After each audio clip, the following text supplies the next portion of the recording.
எல்லா தமிழ் உறவுகளுக்கும் வணக்கம். இன்றைக்கு கனடாவில் என்ன நடந்ததுன்னு சொன்னால், கடன் தொல்லை தாங்க முடியாமல் தான் கட்டின வீட்டிலேயே தற்கொலை செய்து இறந்த பெண். இலங்கையிலிருந்து படிக்கும் காலங்களில் படித்து கொண்டிருக்கும் போது நிறைய பேர் வெளிநாடுகளுக்கு அக்கம் பக்கம் வீட்டுக்காரரெல்லாம் வெளிநாட்டுக்கு போய் கொண்டிருப்பார்கள். அப்போது நாங்கள் என்ன செய்வோம்னா, நாங்கள் படித்த குறியிலேயே நினைப்போம், நாங்கள் கனடாவுக்கு போகணும், நாங்கள் ஜெர்மன் போகணும், ஃப்ரான்ஸ் போகணும், நாங்கள் நன்றாக இருப்போம் என்று சொல்லி நாங்கள் கனவு கற்பனைகள் காண்றது. அந்த கற்பனையில் என்ன செய்வோம்னு சொன்னால், ஏதாவது ஒரு நாட்டுக்கு நாங்கள் போய் சேரணுமென்று நினைக்கிறதா. நாங்கள் எல்லோரும் வெளிநாட்டுக்கு போகிறார்கள், நாங்களும் போவோம்னு சொல்லி கற்பனையில் சில பெண்கள் வந்து ஆசையில் வாரது. வந்தால் என்ன நடக்குதுன்னு சொன்னால், அங்கே இருக்கும்போது சிலங்கால இருக்கும்போது ஒரு 10 ஃப்ரெண்டுகள் முன்னுக்கும் பின்னுக்கும் திரிவார்கள். அங்கே சிட்டு கணக்கு, பட்டாம்பூச்சி கணக்கு பறந்து திரிகிறது, எல்லா கோயிலுக்கும் போகிறது, அதோடு வந்து கடலை மல்லாக்கொட்டை அப்படின்னு சொல்லி கோயிலுக்கு போகிறது, போய் வாங்கி சாப்பிட்றது, அப்படியே எல்லா இடங்களும் அங்கே சிலங்கால உள்ள கடற்கரைகளுக்கு போகிறது.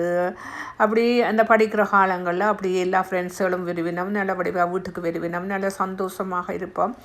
அப்படியே போவோம். அப்படியே எங்களுடைய வாழ்க்கை அப்படியே காலமே பின்னேறமும் அப்படியே ஒரு நல்ல ஒரு சந்தோஷமான வாழ்க்கையை நாங்கள் இலங்கையில் வாழ்ந்து கொண்டு இருக்கும்போது, அதே ஒரு கனவு, ஒரு ஆசை வந்துடும் எங்களுக்கு. என்னென்னு சொல்லிச்சுன்னா, நாங்கள் வெளிநாட்டுக்கு போனால் அங்கே வெளிநாட்டில் நாங்கள் நல்லபடி அழகாக வரலாம், மற்றது வந்து நல்லா உழைக்கலாம், வீடு வாங்கலாம் என்று சொல்லி நினச்சிக்கொண்டு மற்றது எங்களோட சகோதரங்களை எல்லாம் கூப்பிடலாம் என்று சொல்லி சில பெண்கள் வந்து வருகின்றார்கள்.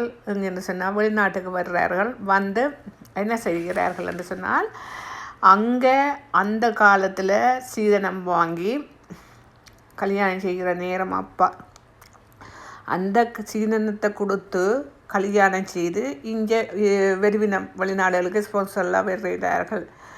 வந்து இங்கே வரும்போது என்னென்னு சொன்னால், உறவும் இருக்காது, ஒருத்தரும் இருக்காது. ஒரு 4 ரூமுக்குள்ளே தனியத்தான் இருக்கணும், தனியத்தான் பேசணும், தனியத்தான் கதைக்கணும். அது ஒன்று ஃபோன் ஒன்று இருக்கும் மாத்திரம் பேசுகிறதுக்கு. அது என்ன செய்யும் என்றால், அந்த தனியிருந்து பேசும்போது எங்களுக்கு டிப்ரெஷர் ஆக்கி அப்படியே ஒரு வழியாக்கி போடும். அதோடு வந்து நாங்கள் என்ன செய்வோம்னா, அங்கேருந்து இங்கே வரும்போது அந்த நேரங்களில் எங்களுக்கு என்ன நடக்கும்னு சொன்னால், உழைக்க போகணும். உழைச்சா தான் எங்களுக்கு வந்து எங்களுடைய வாழ்க்கை வந்து ஒரு நேர சோறாவது வெளிநாட்டுக்கு உழைச்சா தான் சாப்பிட்லாம். அப்போ என்ன நடக்கும்னு சொன்னால், உழைக்கிறதுக்கு போகிறது, உழைச்சி கொஞ்சம் காசுகளை ஒரு இது போட்டு, ஒரு சீட்டு போட்டு, அப்படி போட்டு ஒரு கொஞ்சம் காசை சேர்த்து பேர் என்ன செய்கிறேன்னு சொன்னால், ஒரு வீட்டை வாங்குறது.